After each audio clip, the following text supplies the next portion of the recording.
Oke, selamat datang lagi nih di sesi telaah mendalam kita. Iya, halo. Kali ini kita mau coba kupas ya, lapisan-lapisan kompleks dari eskalasi terbaru antara Iran dan Israel. Sumbernya macam-macam nih, ada analisis geopolitik, ada perspektif agama, sampai konteks sejarahnya juga. Betul.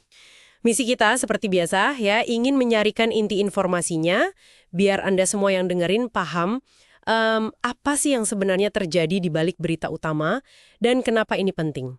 Mari kita bongkar bareng-bareng. Siap. Kita mulai dari pemicunya dulu kali ya. Jadi Israel itu melancarkan operasi namanya Operation Rising Lion. Itu hari Jumat 13 Juni 2025. Nah, Iran kemudian membalas. Oke. Alasannya Israel, seperti biasa kita dengar, dan sumber Anda juga konfirmasi ya soal program nuklir Iran. Ini isu lama sih, udah puluhan tahun kan? Iya, isu klasik lah ya. Tapi skala serangannya kali ini kok kayaknya gede banget ya. Sumber bilang ratusan amunisi gitu, menghantam target di 6 kota penting Iran, termasuk kota suci Qom, terus Teheran ibu kotanya, fasilitas nuklir Natanz itu. Ya, itu pusat pengayaan uranium utama mereka. Nah itu, sampai bandara militer Tabriz juga kena. Terus yang menarik juga sumber nyinggung soal retorika Netanyahu yang kayak playing victim gitu ya. Betul. Nah, tapi yang lebih dalam lagi nih, insight penting dari sumber Anda itu ada dugaan strategi Israel yang lebih dari sekedar nuklir. Kayaknya ada indikasi kuat, tujuannya itu pergantian rezim. Wah, pergantian rezim. Gimana tuh maksudnya? Ini kelihatan dari fokus serangannya. Mereka nyasar petinggi Garda Revolusi Iran, IRGC itu loh. Ah, oke. Pasukan elitnya itu ya? Iya, yang ideologis banget dan beda dari militer reguler. Nah, sementara militer regulernya, Artes, itu relatif nggak diganggu. Jadi semacam mau diadu domba gitu ya di internal Iran.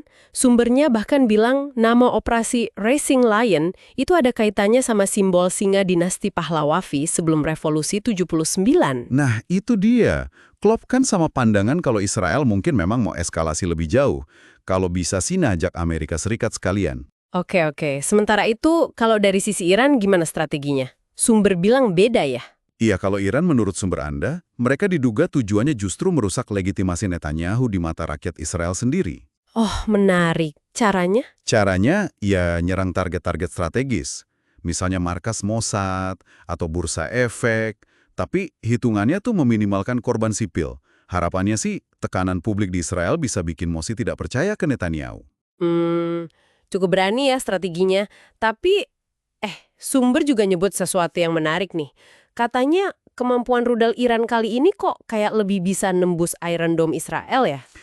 Nah, ini poin penting juga. Katanya sih gitu, perisai udara canggih Israel itu kali ini agak keteteran. Tapi ya, Iran juga kelihatannya mau jaga konflik ini biar tetap antara mereka sama Israel aja. Nggak mau lawan aliansi pimpinan AS langsung. Oke, masuk akal sih. Nah, ini semua kan nggak berdiri sendiri ya. Sumber Anda juga narik hubungan ke situasi di Gaza kan? Banget. Ada indikasi Israel mungkin mindahin sebagian pasukannya dari Gaza ke utara, buat jaga-jaga dari Hezbollah atau Suriah. Wah, dampaknya bisa gawat dong buat Gaza. Perhatian bisa kebagi lagi. Betul.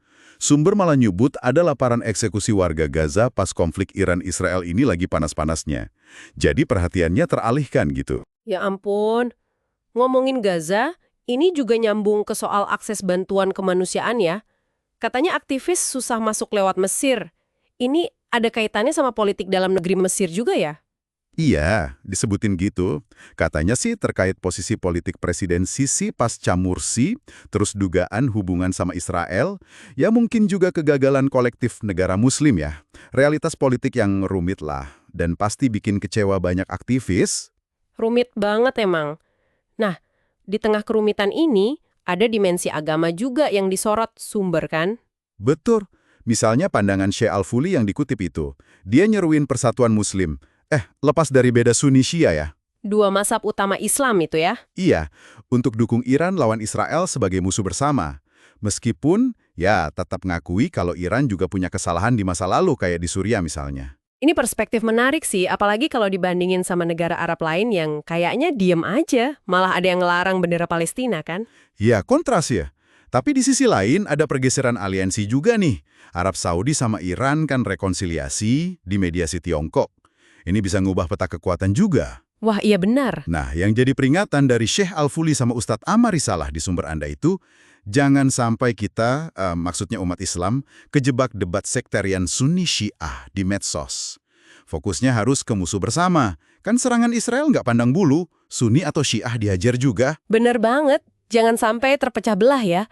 Ngomongin sejarah sedikit, sumber juga ngingetin soal sejarah panjang Iran ya, Persia kuno itu kan. Dan identitasnya sebagai Republik Islam Syiah sejak 79. Ini nambah bobot tindakannya. Betul. Sementara Israel juga punya yang namanya opsi Samson. Itu loh, doktrin nuklir terakhir kalau negara udah terancam banget eksistensinya. Ngeri juga ya kalau sampai ke sana. Terus ke depan gimana? Sumber nyebut peran Tiongkok ya. Ya, disinggung soal potensi Tiongkok jadi penyeimbang kekuatan AS dan Israel di kawasan. Ini nambah lagi satu lapis kompleksitas di panggung global. Oke, jadi kalau kita rangkum nih ya, konflik ini emang jauh banget dari sekedar bentrokan dua negara biasa. Ini tuh jalinan rumit antara serangan militer, dugaan strategi gulingin rejim, pertaruhan legitimasi pemimpin, terus politik regional yang nyangkut Gaza, Mesir, pergeseran aliansi Saudi-Iran. Belum lagi soal sensitivitas Sunni Syiah, latar belakang sejarahnya, sampai permainan kekuatan global antara AS, Rusia, Tiongkok. Komplit banget lapisannya. Bener-bener kompleks. Ini jelas momen yang krusial banget ya. Nah, ini mungkin jadi pertanyaan buat Anda semua renungkan nih. Dengan akar sejarah yang dalam banget ini, strategi berlapis yang lagi dimainin, sama aliansi yang terus berubah, kira-kira konsekuensi tak terduga apa lagi ya yang bisa muncul dari eskalasi ini? Konsekuensi yang mungkin bisa membentuk ulang Timur Tengah, jauh melampaui nasib Iran dan Israel aja gitu. Coba direnungkan.